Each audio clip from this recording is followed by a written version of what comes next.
Good morning, everybody. It's been some time since I actually did a YouTube. My name's Rachel Shackleton, and I represent a company called Green Key Health and Green Key Personal Development. Today, I'm going to talk about 5G and the possible impacts of 5G on the human mind and body.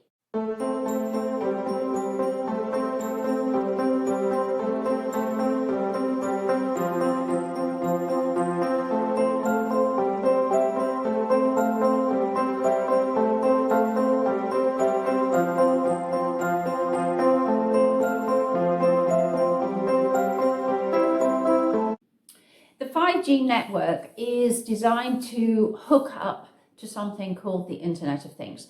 I don't think this is new for anybody out there. I think it's pretty common knowledge now that the transmitters are being put into Earth's orbit, and that everything that is smartphone, smart meter, smart temperature control, smart navigation, as in driverless cars, etc., is designed to hook up to this network.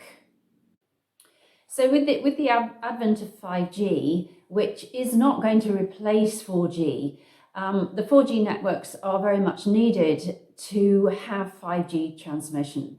In other words, 5G is not always able to operate simply because it is very sensitive to going through buildings, through walls. It's affected by damp and wet weather, and therefore when those kinds of effects are happening at that moment in time on the networks, the 5G networks, it will be the 4G that actually takes over from that. So really what I'm saying here is that 5G is on demand. What do I mean by on demand? So if you have a new generation phone, it's likely that you already have the possibility to tap into 5G. So if you are in an environment where you're close to a 5G transmitter, your phone will automatically go for the supposed best option. In other words, it will transmit, download, upload your data using the 5G antennas. If you're not in an environment where there is a 5G antenna or close enough to a 5G antenna, it will be the 4G that actually clicks in on your phone to do that same operation. The main difference between those two is the fact that 5G is so much faster. So what you can download or upload in 20-25 seconds with 4G, you can do the same with 1 or 2 seconds using a 5G network.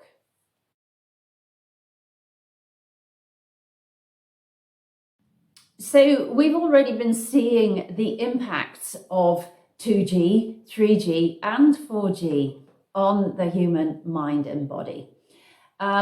We see the rise in chronic diseases. We see the rise in things like chronic fatigue, generally feeling tired all the time, ultra sensitive, lots of allergies, as well as I mentioned the chronic diseases such as cancers, escalating in the last 10-15 years. We also notice that the figures for autism in children have been increasing dramatically, and there has been a number of experiments done, or research rather than experiments done, on children working or learning in schools that have the Wi-Fi connection, and they found that the sensitivities of those children and the increasing things like autistic or ADHD, attention deficit disorder, have been growing. And once the network is transferred to a broadband, these symptoms simply disappear. So the question is, can electromagnetic radiation be having some impact on the escalation in terms of autism and autistic spectrum disorders. So what are some of the symptoms that we're seeing in relation to electromagnetic radiation? And I'm not just putting the blame here on 5G. I'm talking generally about EMR. We see escalating in things like chronic disease, in brain fog, in mental abilities to focus, to cope, as we mentioned in ADHD. There could well be a connection between Alzheimer's and dementia type diseases with electromagnetic radiation also. Food allergies most certainly are increasing. Can this only be blamed to EMR? No, and I don't think any of the other symptoms specifically can be blamed only to EMR. But our immune systems are having to work with so much that they were never ever designed to do, such as food additives and preservatives. Chemicals used in agriculture, used in the house, used in industry. Poor quality foods coming from land which is sprayed with pesticides and herbicides, poor quality meat that comes from industrialized farming, and the list goes on. And all these combined are creating this impact on the human immune system, which is beginning to show signs of struggle through all these things I mentioned.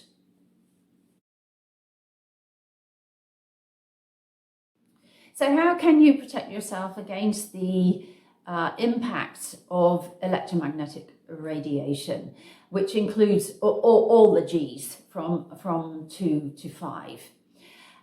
We can't block it out completely. What we can do is help our bodies to manage this impact more effectively, therefore minimizing the effect of the electromagnetic radiation on the body itself. So some of the simple things to do, for example, with your mobile phone, make sure that you put it onto speaker mode when you're talking to somebody. So you've not got it up against your body, your head, in this case, so that you hear the other person. Don't carry your mobile phone in your back pocket or in your front pocket or on your body generally. And even the manufacturers of these phones put this into their small print that this is not a good idea and can be damaging to the physical body and mind. So by following manufacturers' instructions, you keep yourself safer. We have other tips such as switching off your Wi-Fi at night when you're asleep, when you're in parasympathetic mode, when the immune system is actually going into rest and digest. Keep the Wi-Fi switched off. Avoid putting things like smart meters, smart temperature controls, smart locking, smart lighting, smart fridges, anything that's smart into your home, because this just means that you are dragging more and more electromagnetic radiation into your actual living space.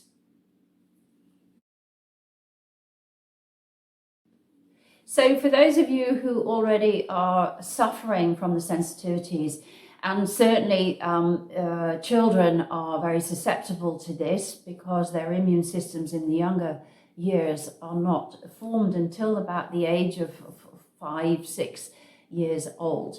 There is equipment, there are devices, there is bedding, special paints, clothing that can help to shield the body from the radiation.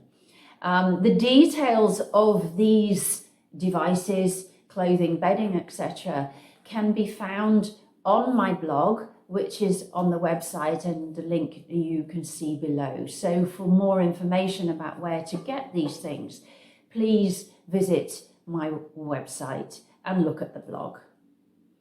Thank you for listening today. I hope this information is useful for you. The blog has much more information than what I've talked about. Enjoy reading, and certainly if you have questions, please feel free to contact me.